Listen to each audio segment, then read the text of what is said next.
Soratananarana ao amin'ny cours CPE plaque Bardin Amboumandam sy ao amin'ny cours CPE Mangarivitra 10 metatra miala eo amin'ny bron Fokontany ny Mangarivitra ho an'ny cours BEPC sy ny bac ACD fidirana ny fahasivy ny volana novambra taona 2024 cours CPE manolotra ho anao ny vaovao.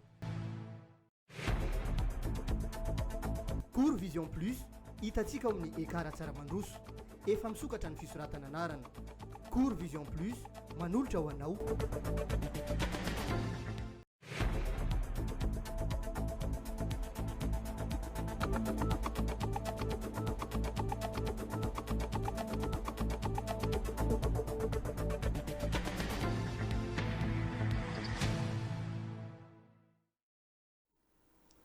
Anio alatsinainy faharoa ny volana desambra taona 2024 ankafaliana tanteraka toko klasy toko vavy no itsiako ny tokantranonao ao anatin'izao fotoana ny fampalalam-baovao eto amin'ny fahitalavitra sy ny onjam-peo ny RTN izao ary itsy ampendoany zay dia manasanao mpanajana anaraka ny fotoana ny fampalalam-baovaontsika hatry amin'ny farany hoentsika anbohana ny fotoana ny fampalalam-baovao amin'ny itsy anio itsy tsy diso anjareta amin'ny fanatanterahany any etsika hoentina mahatsiaro ireo avana namony ainy an-dranomasina isika teto Mahajanga ity etsika ity izay niarahana ireo olo-mpanjakana eto an-toerana niaraka tamin'ny fiangonana katolika no tanterahana tamin'ny andro ny alahady lasa teo. Andeha rahantsika ny fanadihadiana fanampiny.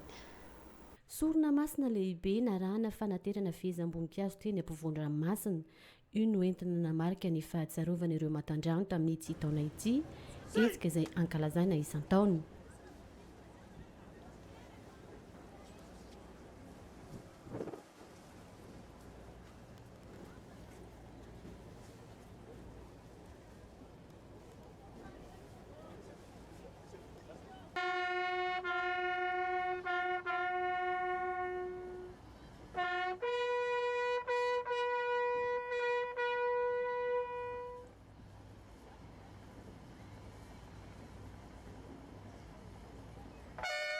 Androany zany cérémonie mikasika ny hoe fahatsiarovana an'ireo maty an-dranomasina amin'ny teny frantsay zany dia hoe péri en mer.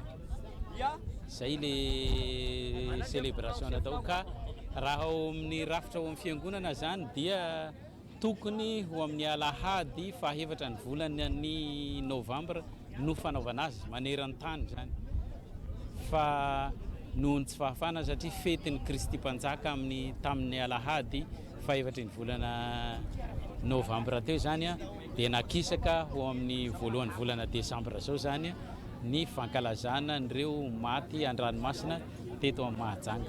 Le izy zany tsy dia hoe misy zavatra mampiavaka lehibe fa ny hoe ny zavatra atao fotsiny dia hoe tsy maintsy atao io cérémonie io sahala amin'ny fankalazana ao amin'ny fiangonana hoe fetin'ireo olo-masina rehetra sy fahatsiarovana an'ireo maty ohatra sahala hoe 2 novambra ao amin'ny fiangonana zany fa ny amin'ny ranomasina zany dia izao no fotoana ankalazana azy. Tonga nanotrona izany ihany koa tamin'io fotoana io ny lehibe ny faritra mpisolo-toerana eto amin'ny faritra Boeny ka naneo ny fiara amin'io ihany koa ny tenany.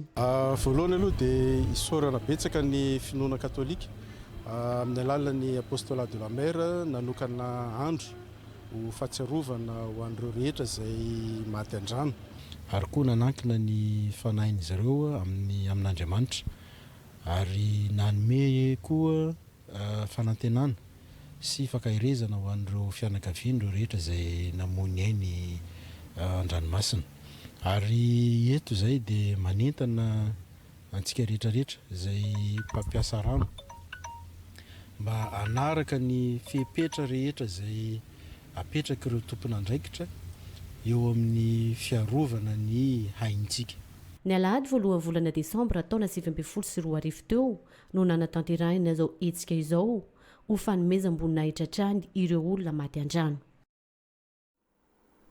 Vaovao mahakasika indrindra ny lisym-pifidianana iray kosa dia fotoana fanavaozana isan-taona ny lisym-pifidianana manerana ny nosy izay hoe nanomboka ny voalohany volana desambra lasa teo manentana ny rehetra araka izany ny avy eo anivo ny seni mba anantona ireo fokontany akaiky azy indrindra anoratra ny anarana raha toka mbola tsy ao anatiny izay lisym-pifidianana izay ny anarany tsirairay teny an-toerana moa nanatrika ny fanokafana an'izany tamin'ny fomba ofisialy ny mpanao gazety Altora Kotarlala.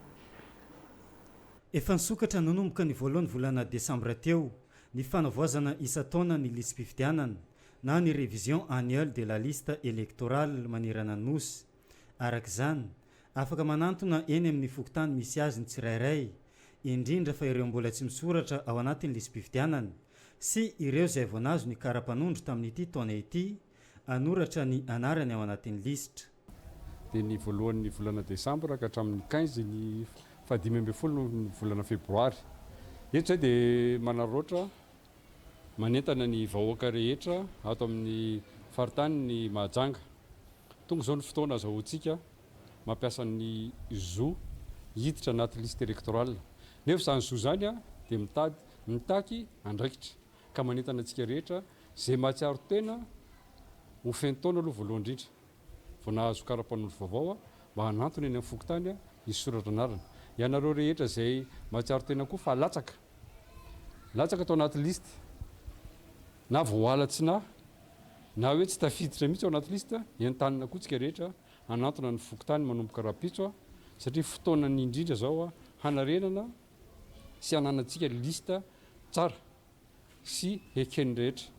Dia matoky ny fahendren'ny vahoaka eto Mahajanga izay hanatanteraka ny adidy sy andraikitra izay miperaka otsorony ho fanatonana ny fokotany mba hisoratra anarana hanatsarantsika ny lisam-pifidianana izay misy amin'izao fotoana izao. Aharitra andro maromaro ny fanoratana ny anarana eny ny fokotany ary miroso midingana manaraka indray avy eo.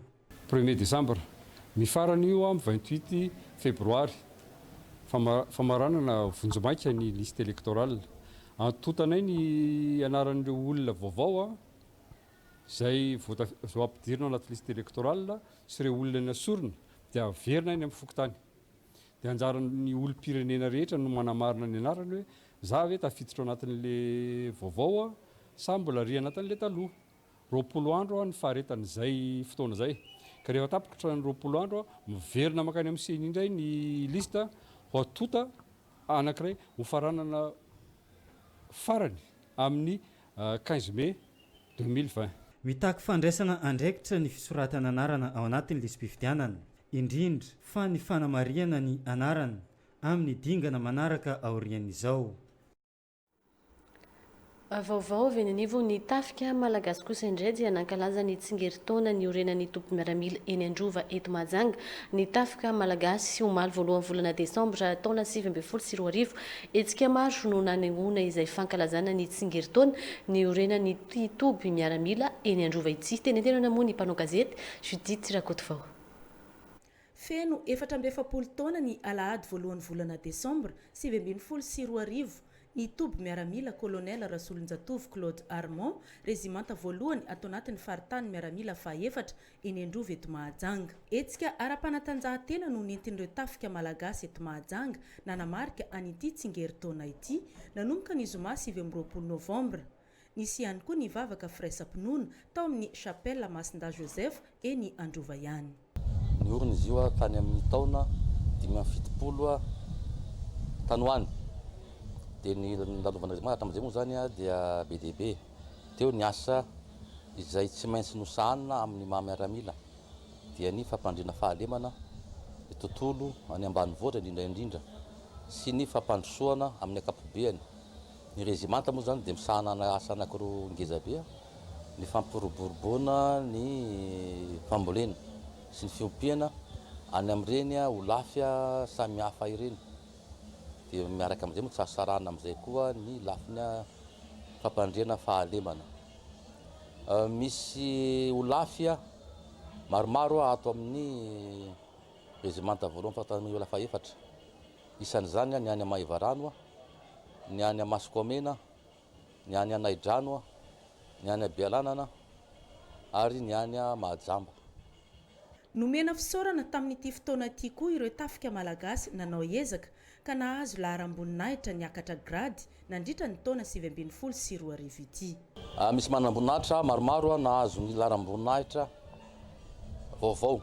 Zany hoe tao nahazo laharam-boninahitra colonel, ny commandant, ny capitaine araky ny sokady misy azy avy azy. Ka ireo zany midika fa nisy ezaka zany teto amin'ity rezimanta ity. Valaka sasarana zany reny satria zany galona zany dia tsy omena na zaraina fotsiny fatao ny tambiny miabo inga mandilazako azy anambarana zany fa mizotra ara-dalàna ny fiainan'ny régimenta. Notolorana amboara ireo ekipa nandresy tamin'ny lalao baolina kitra sy volleyball ary tsipoka netibe tamin'ny fifaninanana nomanin'ireo tompona andraikitra nandritra ty fankalazana ny tsingeritaona fa 420 ny orena ny tompy miaramila eto Androva Mahajanga ity. Lafim-baovao avy ananivo ny fiangonana FLM eto Tsaramandroso kosa indray dia teo amin'ny fiangonana FLM Tsaramandroso no nanatanterahana ny fankalazana ny fahatelopolo taona ny antoko-pihira feon'ny fiderana. Fitaom-pivavahana sy fampisehoana maro samihafa no nentin'izy ireo nanamarika an'izay fankalazana ny fahatelopolo taona ny orena ny feon'ny fiderana izay. Fanatiatsiana vetrany azy.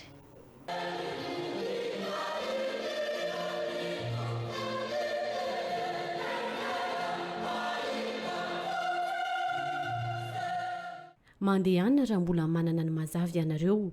Jaona toko 12 andiny 530. Io no andiny tsoratra masina no raisiny antoko-pihira piderana feon'ny fiderana eo anivo ny fiangonana FLM Tsaramandroso ankalazana ny jobily ny 13 taona nijoroan'izy ireo tamin'ny tsy taona 2024 ity. Etsika maro samihafa no entina anamarina izany etsika 13 taona ho fankalazana ny jobily ny 13 taona amin'ny fiderana zany. Anisan'izany fanokafana androany ny antsa-piderana lehibe izay iarana amin'ireo choral rehetrarehetra eto an-tampon-tanànan'ny Mahajanga. Ireo fiangonana maro samihafa izay misy eto amin'ny tampon-tanànan'ny Mahajanga. Faharoa manaraka an'izay mbola mandritra ny taona mbola ankalazana anatin'ny herintaona no ankalazana izany jobily ny 13 taona zany ho fanokafana fotsiny ny androany hariva tiketra. Taona 790, taona 2024. Maro ny dingana efa nodiavina nandritra izay taona maro izay. Tao ihany koa ny fitoriana filazantsara manerana ny fiangonana rehetra ary ny hetsika hoentina mpandrosoana ny antoko.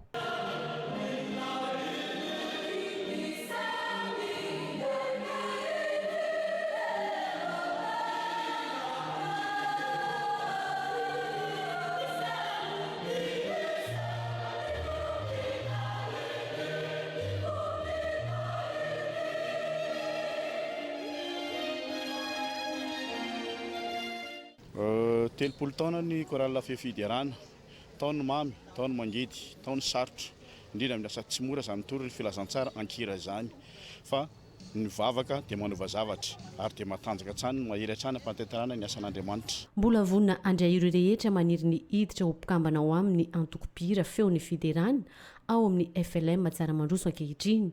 Tsy misy ny fepetra manokana fa ireo rehetra mino an Jesosy Kristy dia afaka raisina avokoa.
Tsy vitan'izay hetsika izay ihany ny fankalazana ny fahatelopolo taona ny orena ny antoko-pihira feon'ny fiderana fa mbola mitohy amin'ny taona vaovao ihany koa raha ny fanazavana ireo tompona andraikitra hatrany.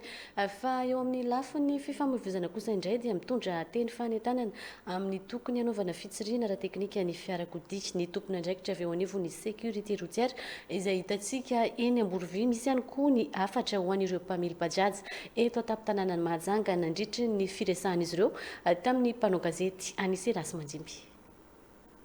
Manodidina ny 10 isan'andro ireo fiarakodia tonga manao fitsiriana ara-teknika na ny visite teknika izany eto amin'ny centre de sécurité routière Amborovy.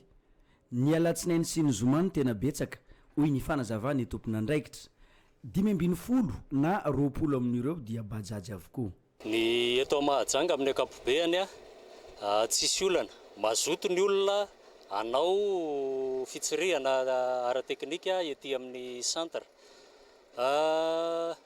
Tsongaiko manokana ny momba ny bajaja satria ny bajaja reo no betsaka ary tena maro izy eto amin'ny tanàna Mahajanga. Isaorana be dia be ny ao amin'ny commune urbaine Mahajanga satria ny commune moa no tena tompon'ny fanatanterahana sy ny fikarakarana ny fifamoivoizana eto amin'ny renivohitra Mahajanga. Efa tsara lamina ny fomba fiasan'ny commune eto Mahajanga momba an'ireo bajaja reo. Na izany na tsy izany anefa ny Sonjoray Lohasatsy ilaozan'izay Amarara misy izy ireny no mbola tsy ara-dalàna, izany hoe mbola tsy manana carte grise, tsy manana licence, tsy manana patente akory izy nefa mangalatra miasa manao fitaterana olona eto an-tanàna. Izany zavatra izany loza mitatao ho an'ny fifamoivoizana zany indrindrindrindra mikarama mitondra olona reo raha sanatry mitranga ny loza, sanatry aradratra foana ny olona hoentin'izy ireo ka manentana izahay ho an'ireo bajaja reo mba hanao ara-dalàna ny taratasiny. Ny moto taingondroa atreto dia mbola tsy hanaovana fitsirihana ara-teknika raha ny lalàna mikasika ny fifamoivoizana misy eto Madagasikara. Ny bajaja dia isan'ireo anatanterahana izany noho izy ireny manao fitateram-bahoaka eto an-tanàn-dehibe ho iatrany ny fanazavana. Araka izany dia tokony hanaraka n'ireo toromarika izay omeny ny tompona andraikitra amin'izay fitsirihana fiarakodia ara-teknika izay avokoa ny tsirairay isorohana indrindra ny lozam-pifamoivoizana izay mateti-piseho teto tampon-tanàna Mahajanga izay iniseho tatoato izay. Fa mialohany anohizantsika ny fotoanan'ny fampahalalam-baovao dia misy ireo filazana sy tsara ho fantatra izay vao manao ambadika ao. Handeha rahantsika vetrany. Amin'ny alahelo lehibe no ampilazainay ianareo havana sy tapaka sy namana rehetra fa nodomandry ny ava malalanay razafim-bahiny Marie Clotilde, fadina vela ny tompokolahy Ramiandra Soa Jean-François Régie. Ny razana dia iandrasana ao amin'ny kariera Mangarivotra ternera ny ex Don Bosco. Ity no solo ny fampilazana ho an'ireo rehetra tsy tratrantso noho ny afenondrany beloatra. Filazana manjo ilazana isika tapaka sy namana fanodomandry ho maly alina tamin'ny 12 ora i tompokolahy Mananjary Amisy, professeur ny lycée technique Mahajanga. Ny razana dia aty amin'ny lycée technique ary ala ao an-tranony amin'ny 2 ora tolakandro entina ny mosquée Djoum anaovana vavaka farany ary ny fandevenana dia amin'ny 3 ora tolakandro. Ity no solo ny fampandrenesany ary alanantsino ho an'izay tsy tratrantso noho ny afenondrano beloatra. Ny manao ny filazana dia ny vadina velany Sam, ny zanany Asmina, Ismaël ary Nico, ny iray tapo amin'ny maty Norojady, papany Bora, Vavitiananjady sy ny fianakaviana manontolo. Université d'Antananarivo, École supérieure des sciences agronomiques, ESSA, filazana. Ilazana ireo mpianatra mpiadina amin'ny fifaninanana idirana ho amin'ny taona voalohany L1 ao amin'ny École supérieure des sciences agronomiques, Université d'Antananarivo. Fa afaka miatrika fanadinana izy ireo na mbola tsy nahazo taratasy fiantsona na convocation aza. Daty anatanterahana an'izany ny 3 sy ny 4 Desambra 2024, toerana ISSTM, immeuble ex Lolo Majunga B, en face ny Leader Press. Fiantsona anarana manomboka ny fitora sasany maraina. Azadino ny karapanondro sy ny récépissé nandefasana ny dossier. Ny association maro zatovy dia manolotra ho antsika indray ny fampianarana mécanique automobile ka ireto avy no ianarana amin'izany: moteur essence, moteur diesel, électricité auto, outillage d'utilisation de transmission. Misy ny théorie sy ny pratique, ny faharetan'ny fianarana 2 volana monja. Ny écolage tsy misy fa ny sara-pisoratana anarana dia 150 000 francs na 30 000 ariary. Ao anatin'ny 2 volana dia ahafahanao mamaha ny olana misy eo amin'ny fiaranao. Ny fanombohan'ny fianarana alatsinainy fa 14 Desambra 2024 avy izao ary ny toeram-pisoratana anarana dia ao amin'ny Maison des Quartiers Mabibikely ihany. Marihana fa aorian'ny fiofanana dia mahazo attestation ho an'izay nandalo fanadinana. vonjevonjeo ary fa voafetra ihany ny toerana. Filan-kevitra 032 80 996 29 034 88 847 51. Mbola ho iverenantsika ao arahana io ihany mahakasika n'ireny filazana sy tsara fantatra maro samihafa atao anatin'ny fotoanan'ny fampalalam-baovao ireny fa eo amin'ny tontolon'ny fampianarana kosa indray dia ny sabotsy faran'ny volana novambra teo no nanatanteraka soutenance voalohany eo anivon'ny sampampianarana GEOS eo amin'ny UGM ao anatin'ny université ny Mahajanga. Ireo mpianatra ity sampampianarana ity izay vao nisokatra ao anivon'ny UGM izay andeha arahantsika raha ny fanampina fanazavana. La dépense d'investissement est de 90 millions d'euros.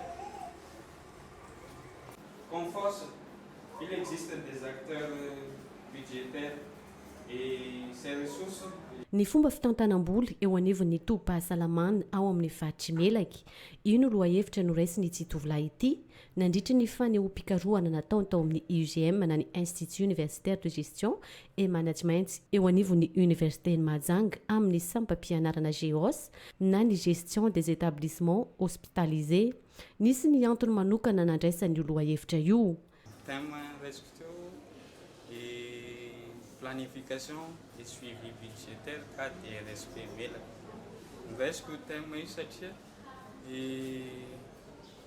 io tema io nanaraka parcours gestion des établissements hospitaliers za. Dia ça consiste mifanaraka tsara amin'ilay formation nataoko io tema resque. Ka nitako natonga nandray io tema io noho ny zava-misy ny firenena dia mba tia fantatra kokoa zany ny momba ny budget eo anivon'ny direction régionale de la santé publique. Ity sampampianarana ity izay vao nisokatra teo anivon'ny UGM ary fanehoam-pikarohana voalohany ihany koa izao natao izao ho iatrany ireo tompon'andraikitra. Falmiarabantsika indray zany tonga soamantsara atao amin'ny UGM Institut Universitaire de Gestion et de Management eto amin'ny Université Mahajanga. Ny soutenance natrehantsika androany iny zany dia ny promotion soutenance voalohany amin'ny formation GEOS na gestion des établissements hospitaliers izay misy ato amin'ny UGM ao amin'ny mention management de la santé. Io mention management de la santé io zany ato amin'ny UGM ihany no ahitana azy manerana ny Madagascar. Ka efa misy promotion maromaro moa zareo no mifandimby ato dia androany zany no namoana ny andiany voalohany amin'ny alalan'ny soutenance izay natrehantsika teo. Io formation en gestion des établissements hospitaliers io zany formation ho an'izay rehetra manana diplôme de licence. Manaraka fianarana mandritra ny roa taona ato amin'ny UGM zany izy dia mivoaka avy eo zany izy mahazo ny diplôme de master. Zany hoe misokatra ho an'izay rehetra manana ny diplôme de licence zany izy io ary mbola mandeha ny fisoratananarana amin'izao fotoana izao. Eo anatrehan'izay koa zany ao anatin'ny mention management de la santé io ihany dia manentana ihany koa zany ho anareo zay PACES zany hoe zay navita taona voalohany ao amin'ny faculté de médecine sy ao amin'ny fianarana amin'ny tsabonify zany mba andeha anantona anay aty amin'ny UGM ihany koa fa misy formation natokana ho an'izy ireo zany ao amin'io management de la santé io ary dia raisina avy hatrany amin'ny deuxième année zany zareo ireo rehefa tonga ato amin'ny UGM. Ny sabotsy fahatelopolo ny volana novambra taona 2024 no nanatanterahany izao fanehoam-pikarohana izao teny amin'ny bureau ny UGM Mahajanga be. Anisan'ny mpiara-miasa amin'ny UGM ka nahatotosa izany ihany koa ny avy eo anivon'ny Université ny Dubai, ny Université de Paris 13, ny Université d'Italie ary ny Université de la Réunion. Izay no mahakasika an'izay lafim-baovao avy any anivon'ny sampampianarana UGM avy ao anivon'ny Université ny Mahajanga izay fa anaraka iverina anaraka filazana indray aloha isika rehefa avy eo dia manohy indray ny fotoana ny fampalalam-baovao.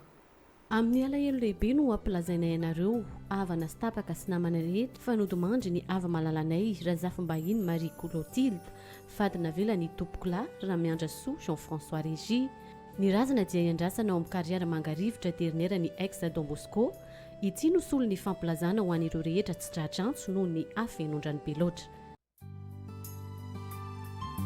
filazana manjo ilazana isika tapaka sy namana fanodimandry ho malialina tamin'ny 12 ora itompokolahy mananjary amisy professeur ny lycée technique Mahajanga ny razana dia aty amin'ny lycée technique ary ala ao an-tranony amin'ny 2 ora tolakandro entina ny mosquée Djoum anaovana vavaka farany ary ny fandevenana dia amin'ny 3 ora tolakandro ity no solo ny fampandrenesany ary alanatsino ho an'izay tsy tratrantso noho ny afenondrany be loatra ny manao ny filazana dia ny vadina velany Sam ny zanany Asmina Ismaël ary Nico ny retapo amin'ny maty Norojady papany Bora Vavitinan-jady sy ny fianakaviana manontolo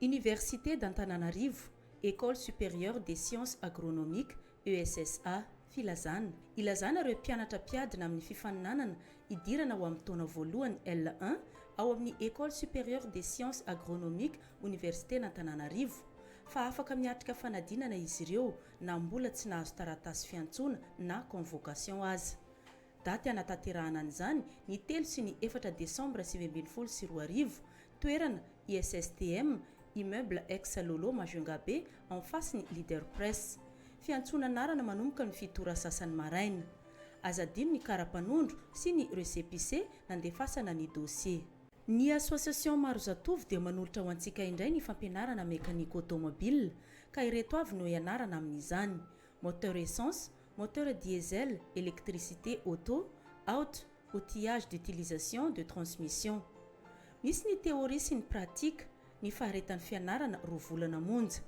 ny écolage tsy misy fa ny sara-pisoratana anarana dia 150 000 francs na 30 000 ariary ao anatin'ny 2 volana dia ahafahanao mamahany olana misy eo amin'ny fiaranao ny fanombohan'ny fianarana alatsinainy fa 14 décembre 2024 avy izao ary ny toeram-pisoratana anarana dia ao amin'ny maison de quartier mabibikely ihany marihana fa aorian'ny fiofanana dia mahazo attestation ho an'izay nandalo fanadinana vonjovonjeo ary fa voafetra ihany ny toerana filan-kevitra 032 80 996 29 034 88 847 51 ho an'ny fanomanana ny fety kosa indray dia volana feno fety sy ty volana décembre izay diavintsika ity manana atolotra ho antsika eto tampitanànany Mahajanga araka izany ny startimes izay hitantsika eny Tsaramahandroso mba ahafahantsika manatanteraka ampilaminana izay fety izay nisy ny fanadihadiana nataon'ny mpanao gazety Judith Rakotovao teny amin'ny point de vente ny startimes teny Tsaramahandroso tolotra vaovao sady mora sahazan'ny fianakaviana sy ny isa tokantrano no atolotry ny Star Times eto Tsaramahandroso ho antsika eto Mahajanga. Maro ireo tolotra amin'ireo chaîne vaovao no manana ny Star Times ho antsika amin'ny fanomanana ny fetin'ny Krismasy, ny fetin'ny farantaona ary ny taom-baovao. Izay eto amin'ny Tsaramahandroso dia manana tolotra promotion de Noël ilay izy amin'ny vidiny 80 000 ariary. Io promotion Noël io zany efa miaraka décodeur, miaraka amin'ny kit complet, abonnement 1 mois amin'ny bouquet super. Io zany installation raha eto Mahajanga eto taptanana 0 ariary na gratuit le installation. Amin'izay rehetra izay ny saritsika zany efa numérique le sary. Ny sary numérique io tsisy problème ny saina rehetra fa mandeha normal daholo izy rehetra. Tsara marina zany fa manomboka amin'ny amin'izao latsinainy le 2 de décembre ka hatramin'ny 15 janvier ny promotion tsika. Resaka abonnement les toutes chaînes amin'ny abonnement atolotra pendant 1 mois efa misy télé nationale le izy TVM, Cool TV, Jumine, MBS, Viva, TV+. Efa manana sport koa tsika, manana canal maneva sport ahitantsika ny Liga, Bundesliga, Champions League ary Ligue d'Europe rehetrarehetra zany. Efa ao koa ny dessin animé ho an'ny ankizy, be da be ny dessin animé ho an'ny ankizy afaka anaran'ny ankizy ny dessin animé. Eo ihany koa ny documentaire ho antsika zay rehetra liana manaraka documentaire efa be da be ny documentaire tsika ao anatin'izay bouquet izay. Tsy adino koa ho antsika zay mankafy série série africain efa marobe dia be ny sainantsika africain ao a misy mihoatra ny telopolo saina africaintsika ao zay rehetrarehetra zay dia atolotra anatin'ny ray volana be zao tapitra zay rehetrarehetra zay a ny bouquetsika ny abonnement par mois tsy miova misy ny bouquet 20 000 ariary 70 saina le izy eo ihany koa ny bouquet 40 000 ariary misy 140 saina be zao ao anatin'izay bouquet zay. Misy ihany koa ny loka izay omeny Startimes miaraka amin'ireo tolotra vaovao ireo.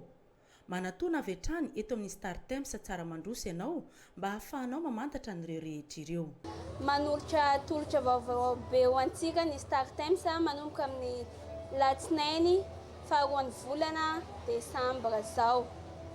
Amin'ny vidiny 80 000 ariary ny décodeur complet, kit complet ny Startimes zany amidy amin'ny 7 alina ariary. Ohatrika eto Majunga zany aza misalasala manantona ny botika ny Startimes tsara mandroso. Ohatrika efa mpanjifa client koa, ohatrika efa mpanjifa koa dia misy tolotra natokana ho antsika koa fa aza matahotra. Ny manao abonnement smart 20 000 ariary pendant 1 mois dia mahazo 15 jours super, 15 jours smart zany. Le 20 000 ariary 30 jours mahazo 15 jours super, 15 jours smart. Dia ho an'ny mpanao abonnement 40 000 ariary indray mahazo 5 jours, bonus 5 jours zany, promotion Noël io. Dia mbola manentana antsika koa fa mbola misy ny télé 32 pouces marque Startimes garantie 12 mois io.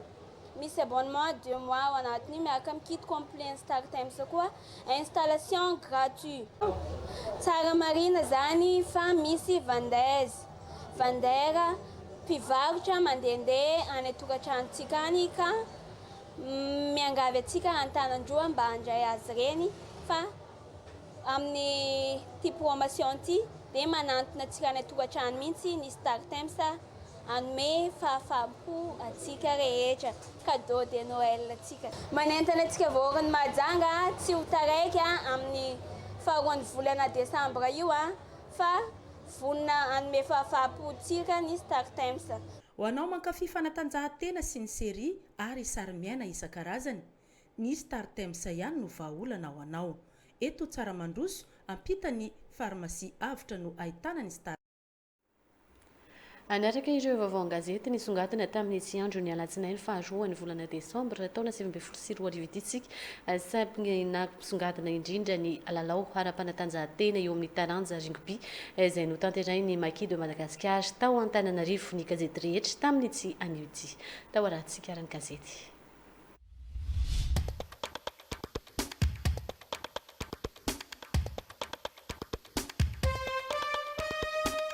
Ireto indray ireo lohateny gazety izay nisongadina tamin'ny tsy andro ny alatsinainy faharoa ny volana desambra taona 2024 ity. Ny eo amin'ny tontolo ny fanatanjahantena avy hatrany no asongadiny ny gazetiko. Rugby fifanitsanana kanina 24 no motsany ny Makita amin'ny isa 13 no 3 ny Black Stallion na Nigeria izay hitantsika ao amin'ny pejy faha 12. Teti-bola-panjakana 24 aba nankarina ny any zava-pisotro sy sigara 100 ihany ny bolabolan-tsavony izay hitantsika ao amin'ny pejy faharoa. Eo amin'ny tontolo ny sy fandriam-pahalemana kosa fanafiana teny Andranofotsy lasa njiolano saritava ny lelavola mitetina 30 tapitrisa ariary izay hitantsika ao amin'ny pejy faha-4 indray kosa. Ho an'ny gazety izay izany kosa mpivady niarana ratra sprinter ny songona fiara dia nivadika teny Ambody Afotsy izay hitantsika ao amin'ny pejy faharoa. Mbola manasongadina ny lalao eo amin'ny taranja rugby hatrany izay izany kanina 24 no motsany ny Makita amin'ny isa 13 no 3 i Nigeria izay hitantsika eo amin'ny pejy fahavalo. Tsy ampitaona nanendaka tratra teo mpanakalozana labiera amin'ilay finday nangalariny izay hitantsika eo amin'ny pejy faharoa. Ho an'ny gazety tia tandrazany indray kosa misy olana enimandro seza ahina isotro rano maloto Antananarivo izay hitantsika eo amin'ny pejy faha-9. Rugby Afrika motsany ny Maquis de Madagascar tamin'ny isa 13 no 3 ny Black Stallion ao amin'ny pejy faha-9 kosa no andindiny ny makasika an'izay ho an'ny gazety tia tandrazany. Teti-bola-panjakana 7 ray masivalo ny fandaniana azy teny Tsimbazaza izay hitantsika ao amin'ny pejy faha-3. Ho an'ny gazety taratra indray kosa rugby kanina 7 no no motsany ny makita amin'ny isa 3 no 3 Nigeria izay hitantsika eo amin'ny pejy fahaenina. Nahery ny onjan-drano vaky ny lakaly ny rendoza ireo mpandeha 20 tao amin'ny sambo Ariane Express izay hitantsika eo amin'ny pejy fahatelo. Ho an'ny Betroka indray kosa dia disadisa ny farana tamin'ny Tsadokantsy von'olona izay hitantsika eo amin'ny pejy faharoa. Ho an'ny gazety Jejo kosa Ken Mazikatra tsy ahiny intsony ny fahasalamany izay hitantsika eo amin'ny pejy faharoa. Etsy ankilan'izay Melisiano zaza teraka tampoka tanaty sambo ao amin'ny pejy faharoa hatrany. Eo amin'ny tontolon'ny fahasalamana indray kosa legioma maloa mayonnaise tandremy rehefa andro mafana izay hitantsika eo amin'ny pejy fahadimy. Ny gazety Bôjo no entintsika mamarana azy atletisme ny iray kely no nanindrona azy teo apatorina izay hitantsika eo amin'ny pejy fahadimy ary mamarana azy eo amin'ny pejy fahaefatra toy ny mahazatra saika lany manta hamburger nahitana fanday.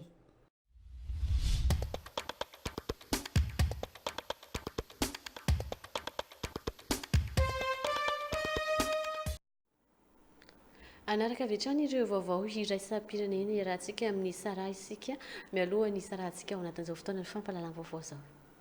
C'est la 7e manifestation en 15 jours à La Valette. Ce dimanche, ils sont encore nombreux dans la capitale maltaise à réclamer justice pour Daphne Caruana, journaliste assassinée il y a 2 ans dans l'explosion de sa voiture. Nidina andalambe ny vahoaka marobe ao Valette renivohitry Malta ny alahady lasa teo. Ity no fitakina fahafito nataon'ireo vahoaka ireo. Mitaky ny fahamarinana izy ireo ary koa ny mba hanasazina ireo izay namono na afaty ani Daphne Caruana, journaliste any an-toerana roa taona lasa izay maty nipoaka tao anatin'ny fiarany. Mitaky ihany koa izy ireo ny ialan'ny Prime Ministre any an-toerana Joseph Muscat izay ahiny ireto vahoaka ireto ho piray tsikombakomba sy miaro an'ireo izay tomponantoka tamina hafatesany Daphne Caruana. Tafiditra amin'izany ny chef kabinetra izay nametra-pialana ary fantatra fa manana fifandraisana amin'ilay mpandrahara isan'ny nandray anjara tamin'ny famonoana ny Daphne Caruana ary voasambotra ny asabotsy lasa teo. Nateo aza nefa nitabataba taon'ireo vahoaka ireo dia nanambara i Joseph Muscat fa tsy ametra-pialana velively mihitsy alohan'ny 17 volana Janoary taona 2024 izay anaovana fifidianana vaovao indray. Nadjaf, à 150 km au sud de Bagdad en Irak, alors que des bruits de tirs résonnent, les forces de sécurité tentent de disperser les manifestants à l'aide de gaz lacrymogène. Tafiakatra efa-jato ny namoiny ainy ary 2 alina ireo naratra sy nitondra takaitra tao anatiny 2 volana naharetan'ny korontana any Najaf 50 kilometatra any atsimon'ny Bagdad any Irak. Ny fanaparitahana n'ireto vahoaka ireto amin'ny alalan'ny bomba mandatsa-dranomaso no nataon'ireo mpitandro ny filaminana fa tsy nahasakana n'ireo vahoaka hanao fitakiana nefa izany ka nampiasa fitaovana mahery vaika ireo mpitandro ny filaminana. Antony nampiakatra ny tahany olona maty sy naratra izany. Ity fitakiana ataon'ny vahoaka ity manko dia mifototra amin'ny tsy fankasitrahan'izy ireo intsony ny gaboraraka ataon'ny mpitondra any an-toerana, manjaka ny kolikoly sy ny tsy mifanananasa ka mitaky ny ialan'ireo mpitondra any an-toerana izay tsy ahitan'izy ireo tombotsoa ny vahoaka. Ny alahady teo no fantatra fa noravana ny gouvernementaniste tany an-toerana izay tarihiny Adil Abdul Mahdi. Ity farany kosa dia mbola nitazona ny toerany mandra-pani anendriana Prime Ministre vaovao. Anatraka ireo filazana farany avy hatrany sikary. Amin'ny alahelo lehibe no ampilazainay ianareo havana sy tapaka sy namana rehetra fa nodomandry ny ava malalanay razafim-bahiny Marie Clotilde fadina velany tompoko lahy Ramiandra Soa Jean-François Régie. Ny razana dia iandrasana ao amin'ny kariera mangarivotra ternera ny ex Don Bosco. Ity no solo ny fampilazana ho an'ireo rehetra tsy tratrantso noho ny afenondrany be loatra. Filazana manjo ilazana isika tapaka sy namana fanotomandry omaly alina tamin'ny 12 ora i tompoko lahy Mananjary Amisy professeur ny lycée technique Mahajanga. Ny razana dia aty amin'ny lycée technique Ariala ao an-tranony amin'ny 2 ora tolakandro entina ny mosquée Djoum anaovana vavaka farany ary ny fandevenana dia amin'ny 3 ora tolakandro. Ity no solo ny fampandrenesany ary alana tsino ho an'izay tsy tratrantso noho ny afenondrano be loatra. Ny manao ny filazana dia ny vadina velany Sam, ny zanany Asmina, Ismaël ary Nico, ny iray tapo amin'ny maty Norojady, papany Bora, Vavitinan-jady sy ny fianakaviana manontolo. Université d'Antananarivo, École supérieure des sciences agronomiques, ESSA, filazana. Ilazana ireo mpianatra mpiadina amin'ny fifaninanana idirana ho amin'ny taona voalohany L1 ao amin'ny École supérieure des sciences agronomiques, Université d'Antananarivo. Fa afaka miatrika fanadinana izy ireo na mbola tsy nahazo taratasy fiantsoana na convocation aza. Daty anatanterahana an'izany ny 3 sy ny 4 décembre 2024, toerana ISSTM, immeuble ex-Lolo Majunga B, en face ny Leader Press. Fiantsona anarana manomboka ny fitora sasany maraina. Azadino ny karapanondro sy ny récépissé nandefasana ny dossier. Ny association maro zatovo dia manolotra ho antsika indray ny fampianarana mécanique automobile, ka ireto avy no ianarana amin'izany: moteur essence, moteur diesel, électricité auto, outillage d'utilisation de transmission. Misy ny théorie sy ny pratique, ny faharetan'ny fianarana 2 volana monja. Ny écolage tsy misy fa ny sara-pisoratana anarana dia 150 000 francs na 30 000 ariary. Ao anatin'ny 2 volana dia ahafahanao mamaha ny olana misy eo amin'ny fiaranao. Ny fanombohan'ny fianarana alatsinainy fa 14 décembre 2024 avy izao, ary ny toeram-pisoratana anarana dia ao amin'ny Maison des Quartiers Mabibikely ihany. Marihana fa aorian'ny fiofanana dia mahazo attestation ho an'izay nandalo fanadinana. Vonjovonjeo ary fa voafetra ihany ny toerana. Filan-kevitra 032 80 996 29 034 88 847 51. Dia amin'ny alalany izay filazana farany izay ihany koa tompoko lasoko vavy no ametrahako ny veloma mandrapitafa ho antsika rehetra ny tokantrano an'ny sampana ho an'ny fampalalam-baovao dia manome fotoanantsika indray ho amin'ny ariva amin'ny 7 ora sasany miaraka amin'ny vaovao-paritra amin'ny teny tsy mihety iarahantsika amin'ny Willy Ranomenzanahary izay vaovao-paritra izay. Eto izay dia makasitraka ihany koa ny mpiara-miasa akaiky aminay ny coiffure Manolotso izay hitantsika eo ampitan'ny fiangonana Zona vaovao izay nanao ny taovolo sy ny tarehy tamin'ny ity anio ity. Ny tena kosa dia mametraka ny veloma mandrapitafa veloma tompoko. Mbola mitoy ny fisoratana anarana ao amin'ny cours CPE Black Bataille Ambomandam sy ny CPE Mangarivitra 10 metatra mialany Brown Fokotany ny Mangarivitra, ny cours BEPC sy ny bac série A CD fidirana ny voalohan'ny volana Desembre taona 2024. Ny cours CPE nanolotra ho anao teo ny vaovao. Efa misokatra ny fisoratana anarana ao amin'ny cours Vision Plus ao amin'ny Ekara Tsaramandoso. Cours Vision Plus nanolotra ho anao teo.